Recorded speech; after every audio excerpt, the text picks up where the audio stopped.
back. Welcome back to season 3, episode 3, 4. I'm not even sure anymore. 3, 4, 5. But either way, this is what Chetro thinks about it. Stuff on my mind that forms into words and then actually comes out of my mouth. I am Chetro. This week, ladies and gentlemen, this week I do have a special guest. And y'all know how I am about guests and stuff.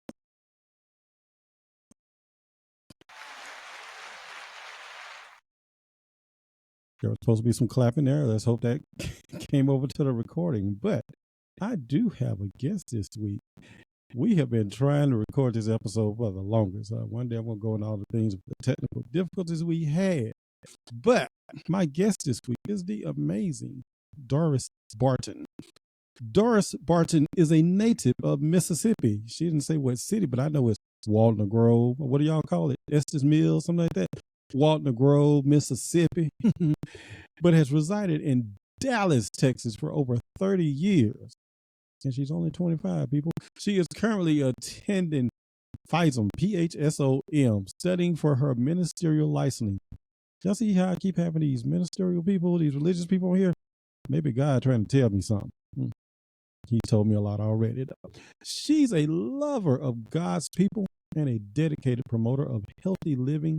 You're in for an absolute treat this week. Through her up-and-coming health medical ministry, she will be speaking to us regarding the leading causes of illnesses and deaths in our country and providing some practical guidance for prevention and treatment to promote better living through her self-studies, experience, and medical professional. Okay. And I do have to note, she is not a medical doctor or medical, but she has a ministry about getting you better and with your health. And we're going to be talking a little bit about kidney disease. Let me say that one more time to get it right. Kidney disease, leading causes, prevention and treatments. And we'll go into a few takeaways about those. But she does have a ministry. Grab your pen, paper, and prepare your mind to be ready for the opportunity to explore what you probably don't know, but need to know. Ladies and gentlemen, we have Doris Barton. Doris, come on in and tell us about yourself. Well, absolutely. It is a blessing to be here. As you stated, we've tried to make this happen countless times. So finally, we are here and we're making it happen, and we're grateful for that. As you stated, I am a native of Mississippi, and I've been here for over 30 years. And during this time, a lot has taken place. Life has happened. As the young people say, life has been lifing. And so in that, there's a lot of things that has taken place, and just has led me to this space to be able to share some information with God's people. And when I say God's people, I mean all the people that are living, walking, breathing. Those are God's people. He created them. We are his creation. And those are the people that I'm referring to, of course, that I love. And so this information tonight is something that it's near and dear to my heart. And I think that we all need to know it, because either we have it ourselves or we know someone that has been affected by it. And those numbers are climbing. And so tonight, I just want to discuss a few things. And with this being Kidney Disease Awareness Month, no better perfect time for it to take place. So as Chetro has stated, grab your pen, paper, and listen intently. So as you can, if this information is not for you, then you can pass it along to someone else. So the way this has all started for me is I had a diagnosis of kidney disease, and that was alarming to me, because I went in just to have a lab work done, routine. And let me put a point right there. Actually, it was after having COVID. And so just so you note that after you have COVID and you have been cleared of it, after about 3 weeks or so, you want to go in and have a full workup, blood workup. so as you can check to see where your levels are, because there has been a great deal of COVID induced illnesses that people are unaware of. And they're feeling tired, and this has been months after, or even a lot of times, sometimes years after. And but you want to make sure of where your numbers are, so as if there's something that you need to work on, you will know about it in ample time, that you may be able to prevent something from going even worse, right? So, like I said, I went in for just regular routine lab work. And when I went in, they saw a little protein in my urine, which we know that is never a good thing. And so there was only a little bit. So I thought, okay, well, let me just back off of protein. Now, a lot of times, of course, we that's a part of our diet. You know, protein is a part of our diet, but like anything, it needs to be managed well.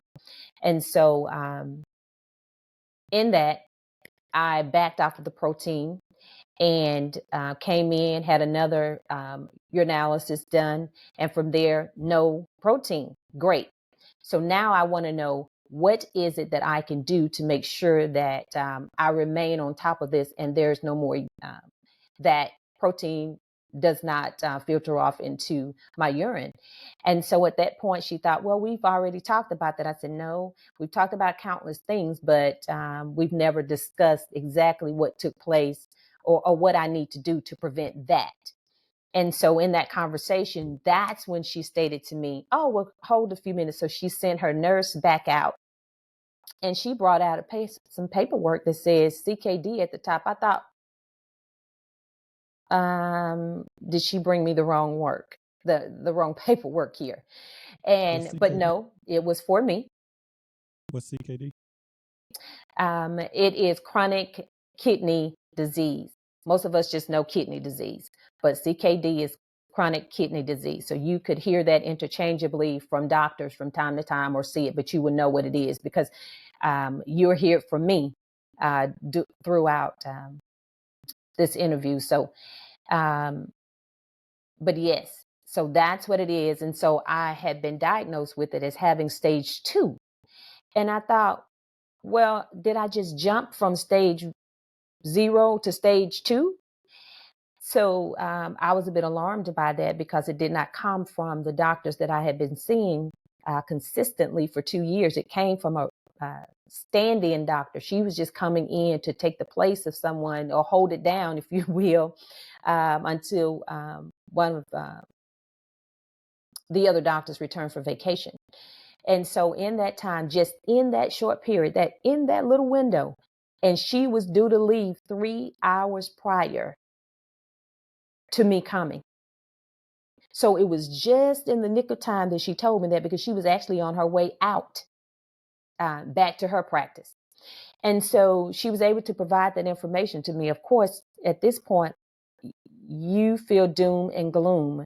You feel, honestly, in a way, betrayed, because if you've been going to practice for 2 years and no one has told you anything, and it took a visiting doctor, if you will, a stand-in, to come in to provide you that information, you feel a little bit slighted, to say the least. And so I did. I did. Did So previous doctor have something to say about that, or you confronted them about it, or how did that work? absolutely, I did. And so when I went in to ask about it, I made a special appointment to speak with them about it. My doctor, the regular doctor. And let me just put a pin right there for a second. I'm not that patient that I'm just going to sit back. So I'm looking at my reports all the time. I'm on the sites all the time, because I want to be ahead of them. So by the time they tell you something, it has probably already gotten pretty out of control. So you want to be aware of what's going on with you. And so at that point, I had the conversation, and they was like, well, we didn't see that. We saw a little slip in your numbers, but you would always go back up. You would note, if you have 3 consistently tests or consistent testings done, 3. So if I go 6 months from now and I have a urinalysis done, and it shows that my numbers are low. That is your EGFR, and we're going to discuss that more. That is your number that tells you the percentage by which your kidneys are functioning, or your kidneys are functioning. So that number is key. When they say know your numbers, that's one of the numbers that you need to know. And so in that, they were telling me, well, those numbers were sometimes up and down, they would fluctuate, and they do. However, if they are consistently at a certain level for 3 testings, you know that you have whatever is going on. You have CKD, whatever stage that is. And so we'll get into those numbers a little bit. But yes, I did speak with them. The fluctuating numbers, aren't they required to tell you something there? You know, the numbers, like, I know when I go to doctor, if I'm 0.1 over something, like you were 0.1 today more than you were like, should they tell you this, or how is that they do? Absolutely. Absolutely, they should tell you. That is a discussion that you need to have with your doctor. That is a patient doctor conversation that need to take place. And that's why you're coming there. You're coming there for the care that they are to provide for you. And so I'm not bashing, let me just put this disclaimer out there now. I'm not here to bash the doctors. However, I am here to make you, the people, aware that these are things that you need to be looking out for yourself. You're your best advocate, and you need to be in a space where you educate yourself about what's going on with you. Because when you go there, you're telling them, hey, this is aching, this is a problem for me, or this is going on with me. Their job is to be on your team. And that's one of the things we're going to get to later in my takeaways. But yes, absolutely, they are part of your team. You have a healthcare team, and whatever doctors you're seeing, that is your team, and they should be advocating for you. They should be working for you. Okay. So absolutely, they should be letting you know everything that's going on, whether it's before it gets to the red, because by the time it gets to the red, well, we know that it's already gone too far. So were you at the red or at yellow? Well, the thing is that, and when I say at red, I mean that when you get your lab work, if you really look at that lab work has different colors. Some are color coded, if you will, but there obviously is moderate. Then they have the one that says caution, and then there's the one that says red, which is alert. Now that's when they start telling you a lot of times, and you need to know before that. And that's just not with, excuse me? They don't tell you until it's red? Right. So what's going on here with me, and what had happened with me is that the day that I went in for my testing, my doctor, she told me, she said, I'm sorry, I thought you knew. And I thought, no, I did not know about this diagnosis. Now, she would not know that I didn't know because, like I said, she was a visiting doctor. She just gotten there, not even 2 months, 3 months. So she had not been there long. So she wouldn't have known. But for her to come in as a visiting doctor and look at my numbers and be able to see that this is what's going on with me while sitting under the care for 2 years of my regular doctor, something is wrong, terribly. And so when she called me in, what she told me was very, very much so alarming to me, because she told me, I thought you knew. She said, but I must be honest with you, Miss Barton. We normally don't tell the patient until they're at stage 3. Now, after she almost had to pick me up off the floor, I was outdone. I was terribly outdone. And so when she told me that, that broke my heart, because I see then now how the numbers are able to plummet. I mean, I'm sorry, skyrocket, if you will, because you wait so late to tell the patient what's going on. Now, maybe their thought is, well, we're going to be able to fix it in-house. Right.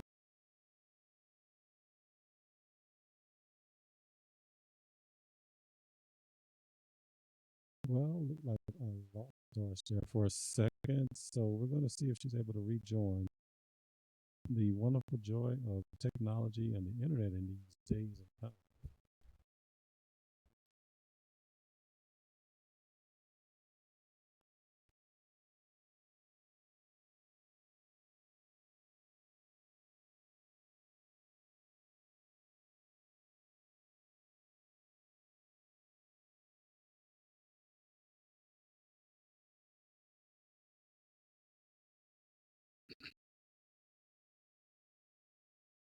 Yeah, text her to see if she's able to rejoin. But in the meantime, she has been giving us some good information about CKD, chronic kidney disease, and her own experience of what's been happening with that. And it's very important, as she stated, they usually don't tell you until it's in the red. So, unless you ask some questions, your health is your health. So you're not asking questions. But then again, most of us, myself, we don't know what questions to ask. So this is very important that you have to ask questions, because if you don't, like that's the lady said, she just said, I assume you knew. And your healthcare can't be an assumption. But we're still waiting for Doris to join us back. She'll give us more details. Oh, she's coming back. Look at that. Look at that. She's back. There she is. Look here. Your information must be of magnitude important. We have experienced some technical difficulties that I've never experienced before. The devil is busy today, last week, and all through this. Can you hear me? Yes. He don't want these people to know. That's why we're having all this stuff happening, whatever. He doesn't want people to know. So your information must be very, very important. But while you were away, I just kind of revamped what you said, like that they usually don't tell you till you're in the red, and you have to ask questions. That's why I just stated to the Lord, you have to ask questions. But a lot of times we don't know what questions to ask. Absolutely. So if someone's going in for like their routine stuff, what questions should they be asking from your point? Well, the main thing is that you always want to get a full panel um, lab work. That means a full workup. And so that's going to include your kidney functions. Those are things you want to know your kidney functions. Of course, they most of the time give you your A1C and all of that. But you want to make sure you want to know about your liver function. You want to know about all of your vital organs. You want to know. So I want lab works on all of that, because sometimes, like we said, we don't know the medical terminology for all of these things, right? So if you are not a medical professional, you're probably not going to know all these things, but you just put it in layman's term for them. Listen, I want to know how all 5 of my vital organs are working. I want to know about all of my levels, and they know to pull it all. However, you won't know, but that's why I always give the CDC site, Center Disease Control site. You can Google it. Google has it, but you always want to go there, because I know so often we go to just Google, and I mean it has everything, right? You can go to Google School on Google, but you want to make sure when it comes to your health that you're going to reputable sites. And the kidney disease, all of the one that says .org, those are the ones you want to be on, right? So that .com is really not going to get us there. They coming with a little of everything, and it may or may not be true. So in order to get everything from top to bottom that's going on with you, the CDC site is the site to be on, or you can go to the Kidney Disease Foundation site. And but it's safe, and it's going to provide you the correct information. But yes, you want to And I'm going to provide that information in a little bit.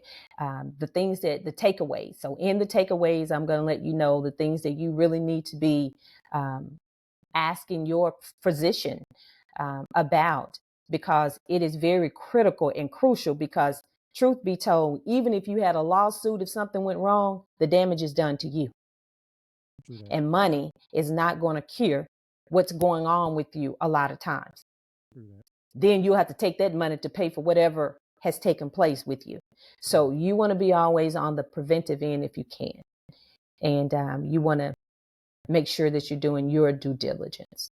So after, I guess, getting a diagnosis of this, what is the treatment that occurs after you get a diagnosis? Great question. Great. First thing is that when you are diagnosed with having kidney disease, there are certain foods that are healthy foods to the healthy kidney, but they may not work for you. So you want to make sure that, and when I always say a team, healthcare team, which means now you need to get a kidney specialist. You want to make sure that you have a dietitian. Most of us are a dietitian and registered dietitian, registered nutritionist, one of the two. Not Aunt Sally, because she makes good cake. No, not her. Probably some of that cooking she gets real good, but it's not going to work here. And it's not to say that once you get this diagnosis that life is over. I'm here to offer hope, because there is help. And as we discussed earlier, I speak more on the spiritual side, because God lets us know that our body is designed to self-heal, but we have to treat this temple well in order to get that result, right? So once things are going off the rail, there is a way to either reverse it or at least maintain it and still live a whole healthy life. Now, just because some things are going to break sometimes, guys, it's just going to happen, right? It just is. However, God has promised us, if we're faithful in caring for ourselves like he's telling us to. So we know the Bible speaks about being a glutton. There's a lot of things we love, don't love us, or it needs to be done in moderation. So back onto your question, the things that we need to do is, first off, get us a great medical team together, and that's going to be your primary care physician. And it may not be the one that did not tell you that you had this diagnosis. Okay. So you may want to switch up, get someone that is really on your team, but you will need a good medical doctor, if you will, a great kidney specialist, as well as, like I said, a registered dietitian or certified nutritionist. But you will need those two or those three, right? And they all need to be working hand in hand with your care, because so often what we do, and the doctors, sadly enough, they do it as well sometimes. They will say, hey, just eat a heart healthy diet. Just go on to Google, or they'll go on to Google and just pull you out something and tell you to eat by it. Well, if you have CKD, the last thing that you need to be eating is a lot of things that's grown under the ground, because it's going to be high in protein. Some of those things are sweet potatoes,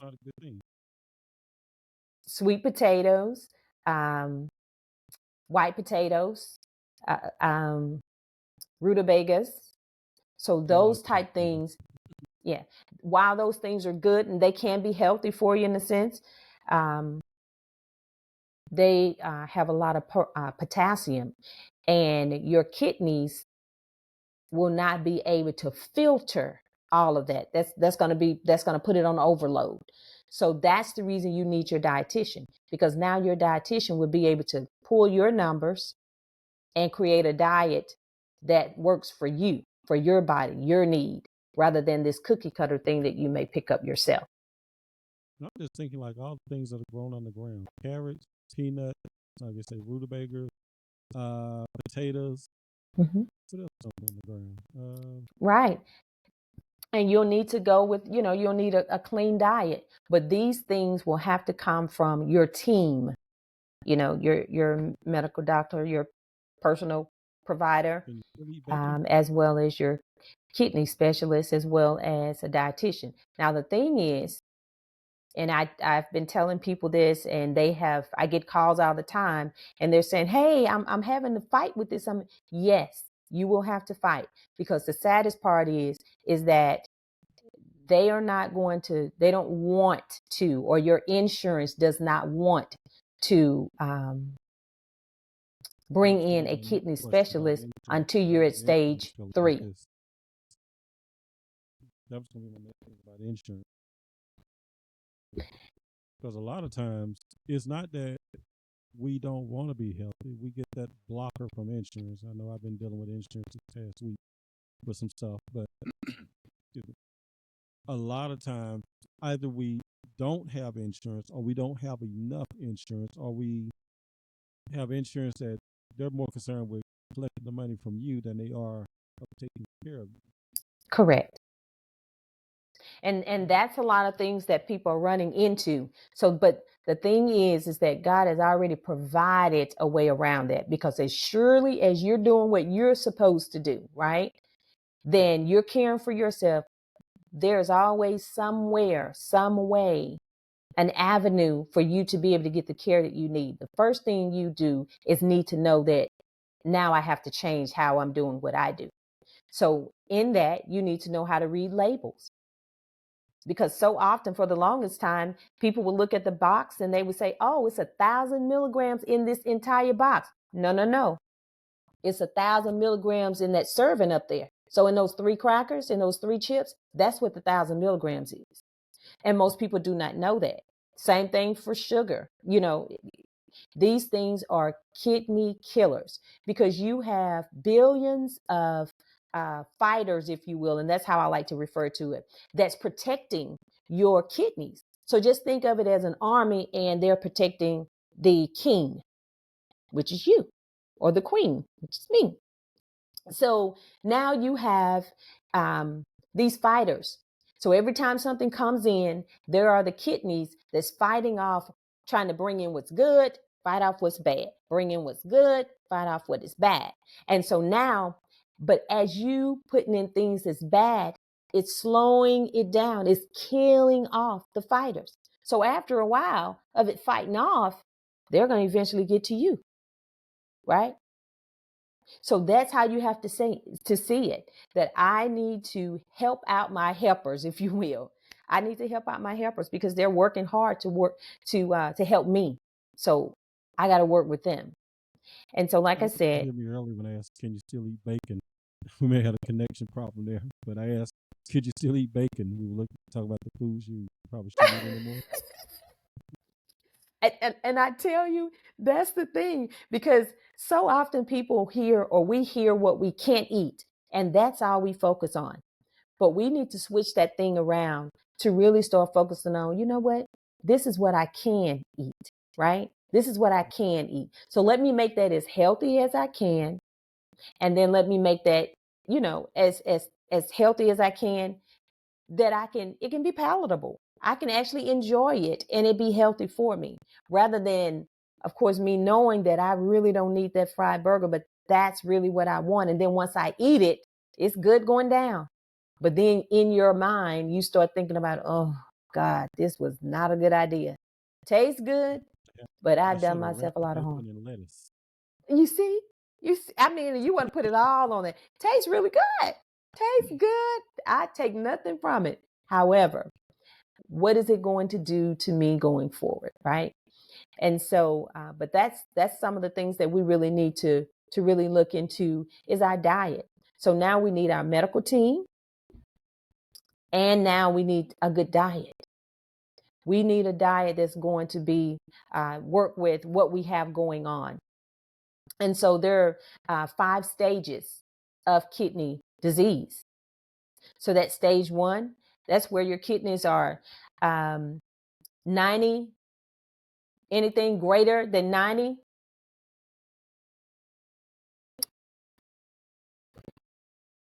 90 or greater is stage 1. Okay. Stage 2 is 60 to 89. Stage 3 is 30 to 59.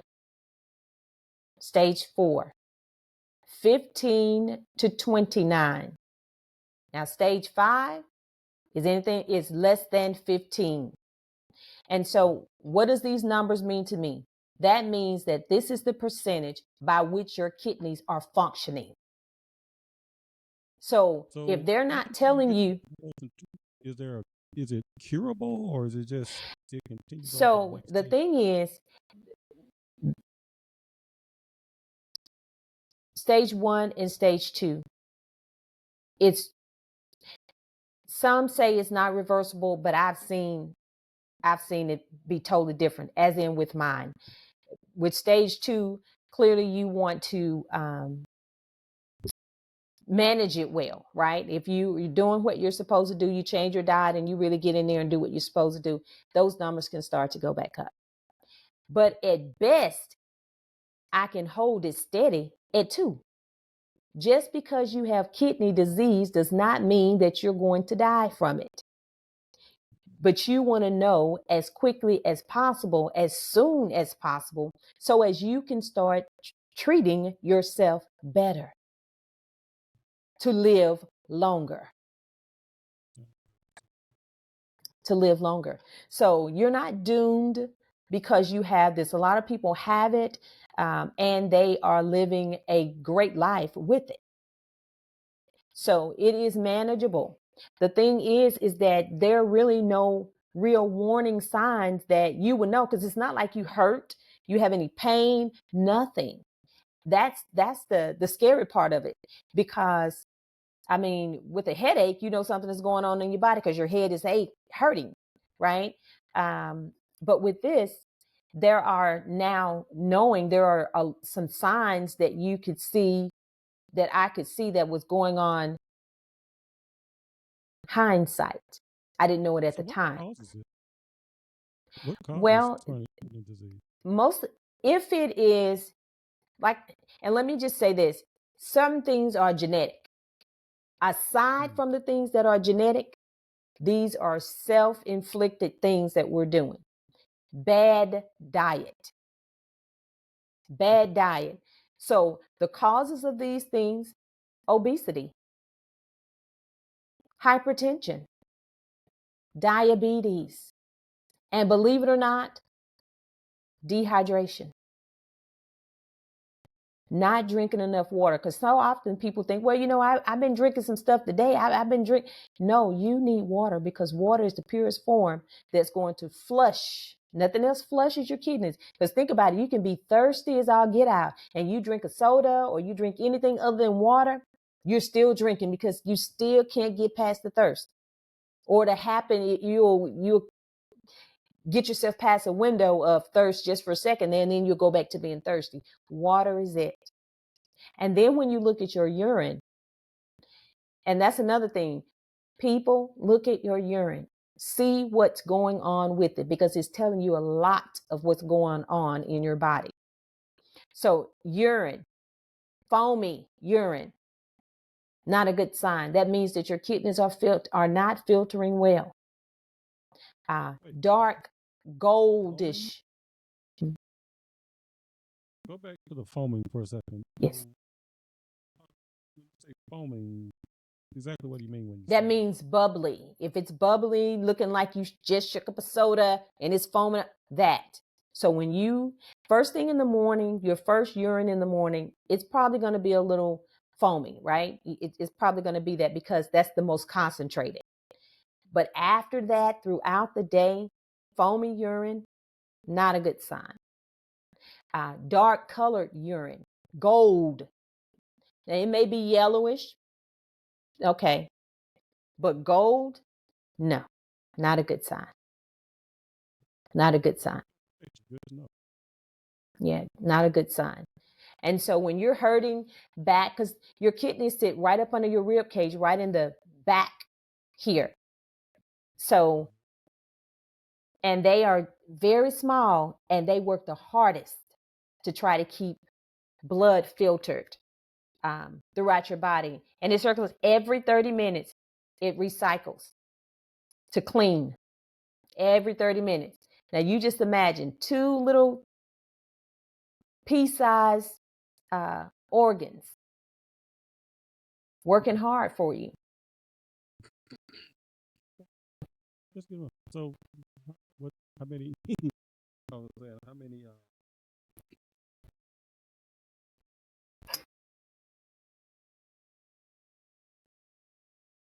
How many causes did you list? Was that 3, 4? I'm sorry, what? How many causes did you list? I got stuck on the. I'm sorry. Obesity, that was 4. So Okay. obesity, what did I say? Obesity, I'm sorry. Diabetes, hypertension, and dehydration. Yes. And so that tells us that if we get our diet under control, we get our hypertension under control, because it's all diet. It's our diet. Hypertension is coming most of the time from our diet. Diabetes is coming from our diet. Obesity is coming from our diet. And we used to hear it all the time, but how real is it now? Right? So that's exactly it. We are what we eat. And so we have to make sure that we are eating to live and not living to eat. And we need to make sure that we're eating the right things. I eat because I'm hungry. Yes. So we want to make sure that we are managing our lives well, because we only have one body, which is our temple. And one life. Right? That's it. You don't get another do-over to get another body, if you will. Now, obviously, if CKD is not treated, kidney disease rolls into kidney failure. And that's that stage 5. So that's what we're trying to prevent. But if you're at any stage, you want to just try to maintain a good diet, eating diet. And I tell you, look, I am a true believer. And I know for myself that God is a healer. And when he had given me this to do, it came, like I said, off of the back of me having this diagnosis. Okay. And God told me, I guess about 6 months before I even had my diagnosis, to do a health fair. I was like, okay, God, wait a minute. A health fair? That's a ministry there, huh? Yes. I was like, wait a minute, God. A health, what? A health fair?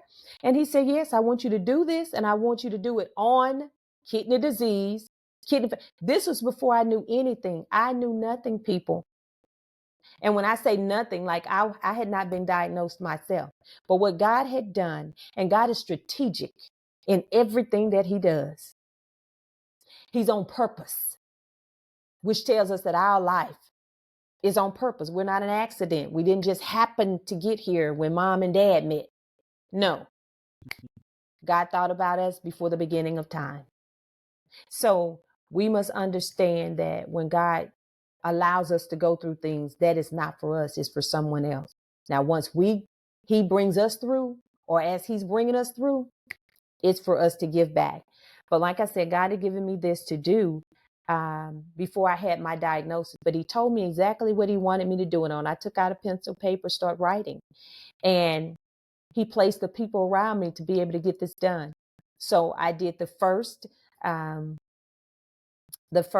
health fair back home in Mississippi. Hometown, right? Back in Walnut Grove. Right, in Walnut Grove. I did that. Right. Well, actually in Carthage, which is right outside, but it's still Lee County. So he says, go back home. So that to me was Lee County. And so I've just been going around to different towns, if you will, and just speaking with people, having the health fairs, so as they will be able to then feel comfortable about the conditions that they have, and know that just because I'm ill does not mean that's the end of the world. And just sickness does not have to be unto death, people. It does not. If you are a believer, and I believe everybody here wants to live, so and we want to live healthy. You just don't want to exist. You really want to live. But give yourself that opportunity by treating yourself well. And that starts with how you care for you. Yeah, those are words to live by. How you care for you. Yeah. So this first help fair you did, give me a little bit more about that, because you went back to your okay. So spoiler alert: Doris and I have been knowing each other since kindergarten. Yes. We go to kindergarten Yes. together. So we've been knowing each other for about 40 plus years. So when she says Yes. she go back to her hometown, you hear me say very rural Philadelphia, Mississippi. Yes. And I've explained this, like where I lived, our address is Philadelphia, but it actually was in Lee County. Yes. That's the square county of Mississippi when you go Yes. look up in geography. I live in this community called Zion. Doris lived in the community, Walnut Grove, Estes Mills. So Yes. we went to kindergarten, Head Start, or whatever it was back Yes. then, and first grade, second grade, third grade, fourth grade, fifth grade, sixth grade, all the way to the ninth grade when I left. What was that Yes. school name that we was at? South League High. South League. I left South League after ninth grade, then went to the Neshoba Center that was in Philadelphia, Mississippi. So I always claimed Philadelphia my hometown because that was our address. But we're basically from the same what they call it in the country, the same parts or whatever. Neck of the woods. Same neck of the woods, something like that. So that's the Yes. disclosure there. So you went back to Lee County, put on Yes. the healthcare there. How Yes. was it accepted by people? Might be some people there in Lee County don't like you. And Well, how did they you know, accept you? the thing about it is that we have gotten to a space where we realize that, like I said at the beginning, life is lifing, and nothing gets your attention like a condition in your body.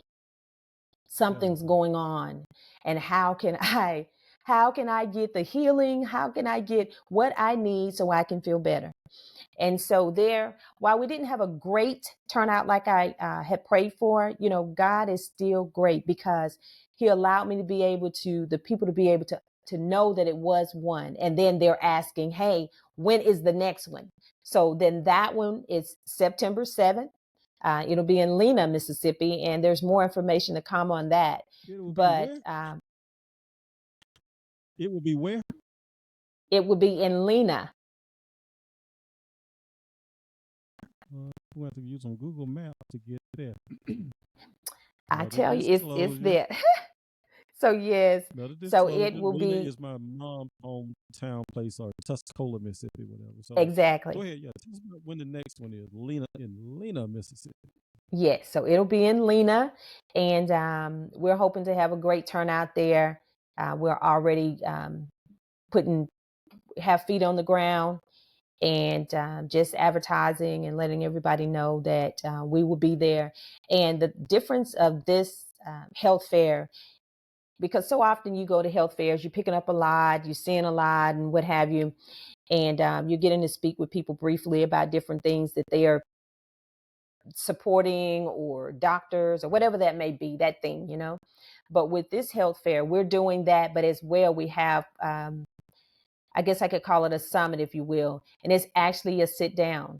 So where people are able to sit down, we're speaking. I have someone that will be a doctor will be there to speak on hypertension. I have someone there will be speaking about diabetes. Someone there will be speaking about obesity, just these different causes. So as we can really start to hone in on how I can do better, when I leave there, I will have the tools that I need to treat me better. So I will have no excuse. And then when the great thing about being in this type health fair is that they're speaking your language. So often when you go to the doctor, they're using medical terms that you do not understand. And sometimes we're too embarrassed to say anything or ask any questions about it. And so they're going so fast because they have so many patients, and nothing against the doctors, but I'm just saying we understand because we are the patient. We understand that we have about 5 minutes in there with you, and then they're out that door to the next patient. So this particular health fair allows us to be able to receive medical information in layman's terms, And then we have a Q&A at the end that you will be able to ask questions. Then you can pull that medical professional aside and ask any personal questions that you may have. But when we have the open forums like we do, it allows for people to be able to ask questions that somebody in the back may have, or several other people may have that same question, and it won't have to be asked 10 different times. But we are able to then get the information that is needed for us to live better and be better when we leave the health fair. Hometown girl makes it big ever. Come back and tell you how to do it. So at this next health fair, you said September to be in Lena, and I can post information in the show notes and everything. So you're going to have some doctors there, maybe some nurses and nutritionists, things like that, some local people, from my understanding. Absolutely. And that used to live there.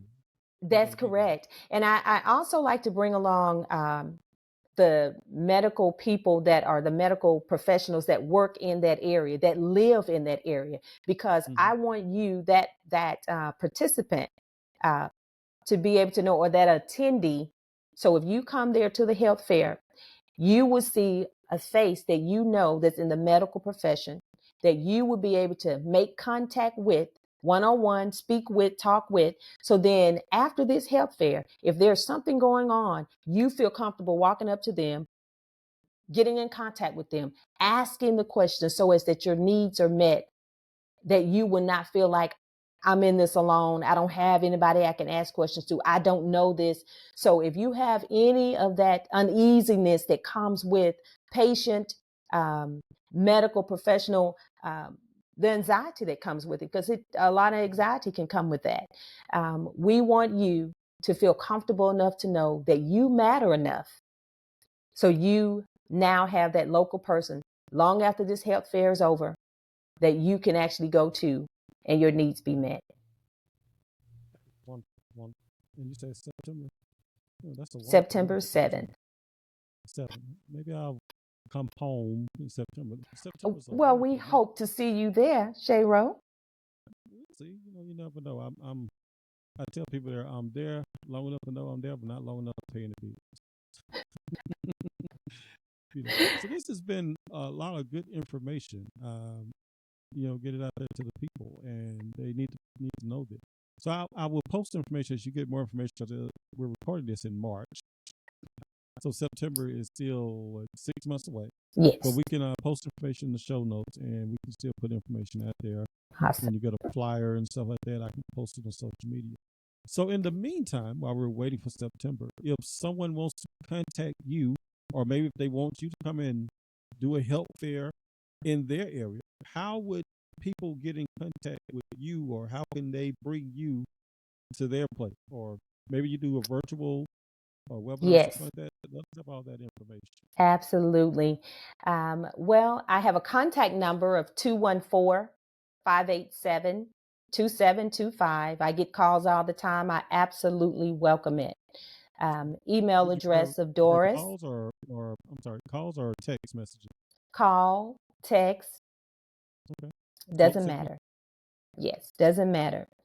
I can be reached out also via email at Doris, DORIS Barton, BARTON @yahoo.com, or at dmbarton72 @gmail.com.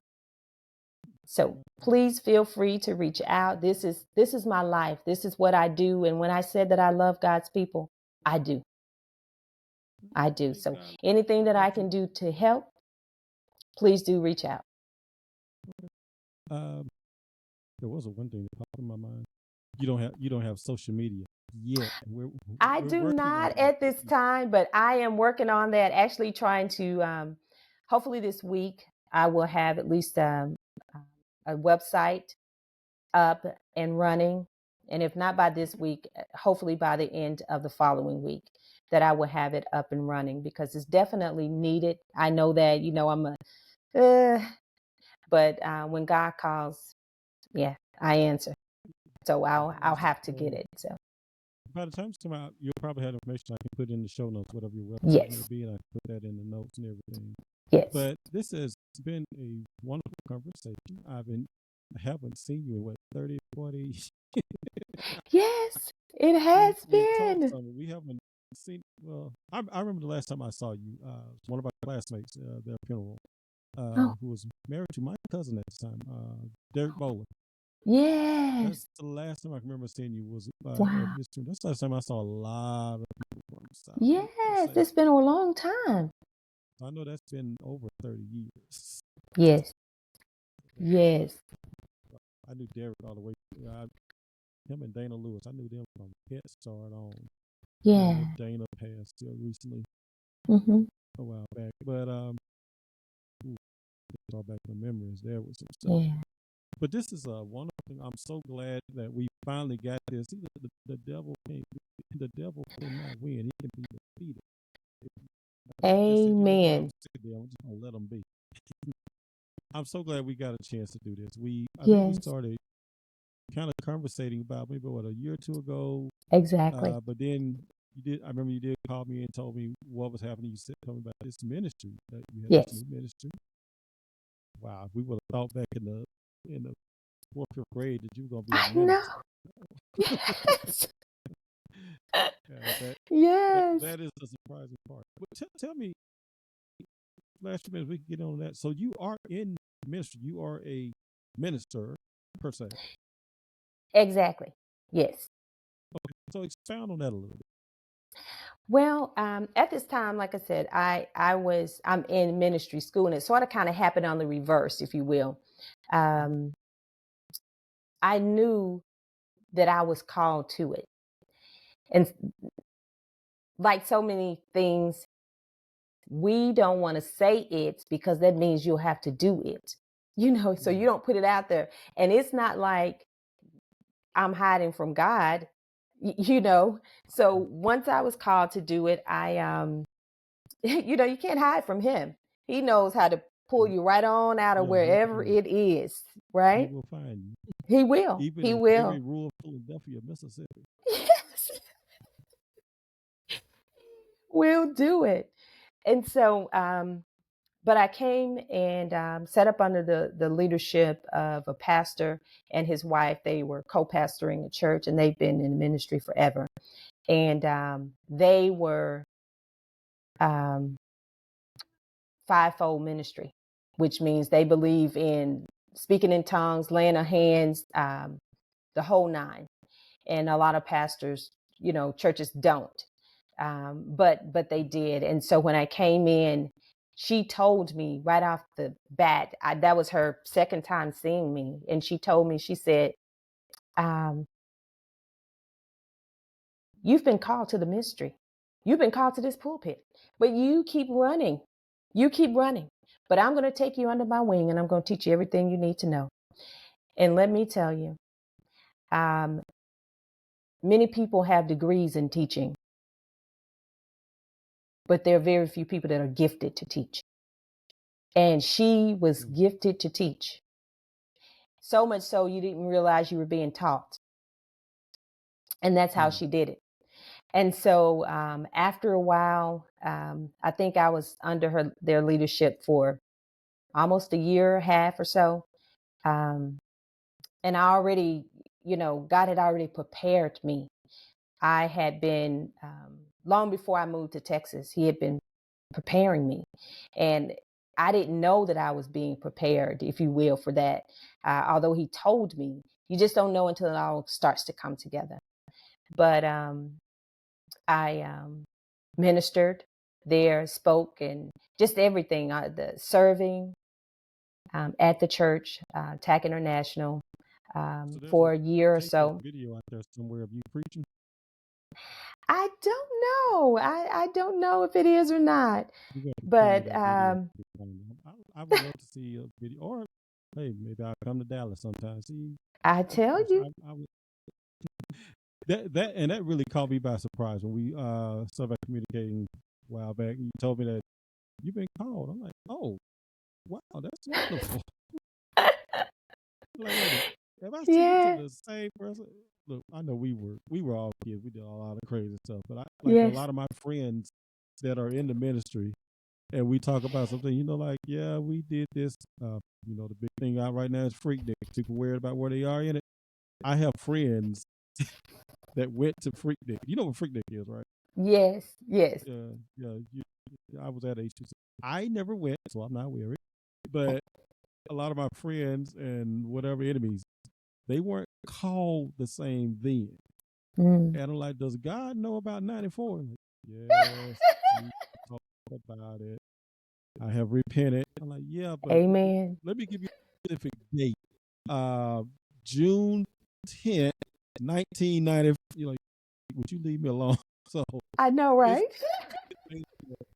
I'm surrounded now by people that got their call and they keep going. So when you coming? Look, God and I have had that conversation, okay? We've talked about it. I've dealt with it. We've had that conversation. But God has a conversation with all of us. He has a purpose and meaning for all of Absolutely. us. And Absolutely. even if you are doing ministry, it doesn't necessarily mean you're going to have the title of minister Absolutely. to the That's world. correct. And sometimes you may have the title of minister, but you're not ministering. You just up there. Shut up, OJ. But Well, you call that's the myself. thing about it, because I'm just grateful. I'm humbled. God he is amazing, because while some people may know your story, there's things that they only know Preach. that God has Amen. delivered you from, brought you out of. And some say, well, I wasn't doing as bad. Sin is sin is sin is sin. Grandpa used to No say, matter how you try to dress it up, no matter what lipstick you put on it, it is still sin. But like I said, Grandpa used to say he didn't smoke, he didn't drink, and he didn't curse. But there are other sins. And I'd be saying, like, I have drank, I've cursed, I've smoked, and I found out what those other sins are too, as well. Exactly. Grandpa would not be happy, but there is grace and mercy. Believe me. So glad I did not go to Freaknik now. But you see, Mardi Gras for that reason. I never went to Mardi Gras either. As one of my friends on Facebook pointed out, I never went to FAMU either. Like, yeah, I heard the story. Ooh, if they ever come out with a video, some of y'all churches, because I got people that are pastors. Like, some of y'all churches gonna get rid of y'all when they see those Freaknik videos or whatever. Like, Pastor, is that you? And it goes to show that God can clean you up and clean you out. So, yeah, for his use. All right. Well, enough about Freaknik. People in your church are going to be like, Sister Barton, you know about Freaknik? Like, look, I'm familiar with it. I never attended. I'm familiar. See, be thankful sometimes for the decisions you made as a youth. Look, I tell you, the way my parents were, you weren't going anywhere. You didn't get a chance to go anything. I remember telling my sister, we were laughing the other day, and we were talking about spring break, or especially summer breaks. When you get back from your school's back in now, and everybody's getting settled back into their new grade. And so they'll ask you to write about your summer. Write about your summer. Well, I'm thinking, well, you can take it from the year before. And the year before, I'll just change the date. It's going to be the same thing. Same thing. A heck of a lot of working outside, planting in the field, harvesting, and preserving. That was pretty much it. Now, we did get to play a little bit, of course, but a lot of that. And it happened every year. So I just thought, well, just get it from the teacher before and just let me change the date. It was the same thing last summer and the summer before, but just didn't realize the blessing of it, though. We really, really did not realize the blessing of it. It saved us from a lot of things. We just didn't understand. They didn't have cell phone cameras back then. That's what I'm thankful and the blessing of right now. Because you just made me think about a few of them summers. I ain't tell my parents about. I ain't tell my friends about. I was good. I was planting purple hull peas and corn in the field, because we had a lot of fields and gardens. And I'll just leave it like that. This has been absolutely wonderful. I think we caught up from ninth grade. I think we caught up from ninth grade. Yes. This is been so wonderful just to do this and to finally get it. And see, even now the devil, like when you were talking on something, the sound went out on it, but I like the way that this platform records. It's going to upload it from your computer, so even if it didn't play good while we were doing it, once it uploads it, it's going to fix all that. I like that. Awesome. So I guess shout out to Riverside.fm. I got some people that are using that now. I got this from when I did a podcast with the ladies of the Unestablished podcast. Oh, I was notified today that it was 2 years ago that I did had them on my podcast. So if you go back and listen, I'm gonna warn you there wow. profanity on that podcast, as well as when I was a guest on there. So yeah, that's what it was. But this has just been so wonderful. We got a lot of information about kidney disease, causes, some of the treatments, your own journey in this. Yes. And, we got this. When you first told me about this, not to go into too many details about it, but, I told you we got this. So I was still trying to understand what you were telling me. And I kept saying, like, I kept waiting for you to tell me they had the wrong diagnosis because you were telling me, like, it was in stage 2 and stuff. And I kept waiting for that, and I kept waiting for you to say it. Then I'm like, wait a minute, let me get this right, this understanding. So you're telling me. So glad that you shared that information with me. Mm-hmm. You've always been a dear friend. Even if we have not been in contact with each other for over 30 years, you've always been a person I've thought about. I know we popped up on LinkedIn. You see, you do have LinkedIn. We popped up on LinkedIn about maybe 5-6 years ago, but we never really totally communicated. We just accepted that. But I've always considered you a friend because we don't just into a head start. I know, right? I kind of know a lot of your brothers and sisters. You got a big family, so yes, yes, some of the things very much so like that. So you've always been a person I've always always ask, like, I wonder whatever happened to them, and see God would answer that sometimes. There's people I forgot existed, and all of a sudden I'll be like, I just wonder what happened to him, and all of a sudden they pop up on Facebook or whatever, and whatever.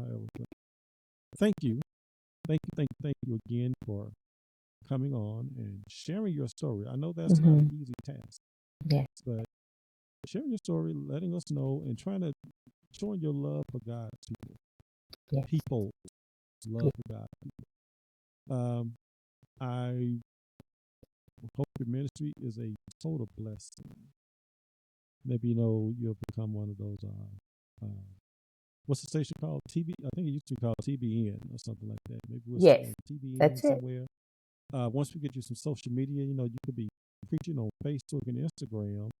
Get that social media presence out there. That was something that we said we got to work on. God gave us all of this technology things for a reason. Absolutely. And like I said, once I get all of this up, I'm definitely going to forward it to you, and then you can upload it for me. But like I said, this is a very, very serious thing. And I thank God that we finally got a chance to make this happen. And hopefully that someone will be blessed from it, and they will see it and then be able to pass it along if it's not for them. True that. Word of mouth is a wonderful thing, especially word of mouth on social media. Absolutely. I got to get your platform. You have so much stuff out there that you need to give it to the people that, when you say God's people, you need to bring this forth to God's people. Yes. Maybe that's what I should be doing. Maybe I should be producing gospel people. Because, like I said, my last 3 episodes it's been with ladies of the, not necessarily of the cloth, but ladies that give their perspective. They are, they've been saved ladies. And here we are in March. This is Women's Month, everything like that. I'm learning some things about that. So I've had a lot of blessings from that. So maybe I need to produce for all y'all. And, I think that's a great thing. Maybe that's a calling. Well, you're going to keep pressing, and after a while, you're going to find out exactly what it is. Look, God's just sitting there like, I done told you. Look, it's so much stuff. And I hate to say this. I'm in podcasting, if you have profanity on your podcast, you have to give yourself an E rating, or if you say something, whatever. You as a minister, just be well warned. There may be an E rating podcast coming in the future because I got something I'm going to deal with. And I'm just warning people now. Like when I tell people go back and listen to the one with me and the Unestablished podcast, like there is cursing on there, so just be warned. Okay. But it's, and you have to be in the mind of me. There are some things, the way I say it or whatever, it's that's how it is. So I'm just giving you that warning now. But I'm going to be dealing with an episode of dealing with that specifically. I'm giving some stuff out of the bag, but I'm going to be dealing with how people perceive profanity and Yes. how it's acceptable somewhere. And you have preachers in the pulpit that use profanity, or how they're telling the story. That you have normal people like me, whatever, that blah blah blah. Look, profanity was not allowed in our house. My parents knew I said something now.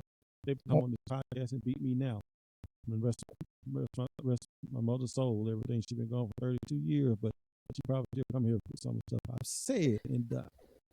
Yes. And God does convict me on some things I've said. So that's my full disclosure there to you. So you'd be like, I did not know he said yes. But I'm controlled. Very controlled. Yes. Well, see, you're making good strides, I see. Yes. Yes. Moving We'll talk along. about all that one day offline where no one's recording and it won't come back to fight either one of us. Again, I want to thank you. I'm so happy we finally got this done. At least we got the recording part done. I know it won't be this week because I got to do some other stuff this week, but we'll be posting soon. I will let you know.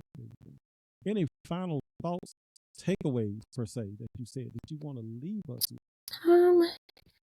Yes. Just make sure that you have a good medical team. Even if you don't have CKD, even if you don't have any diagnosis, you want a good medical team. And that means that we need to tap into a lot of things we really don't know about. Like how many of us, we know what a dietitian does, but we've probably never been to one.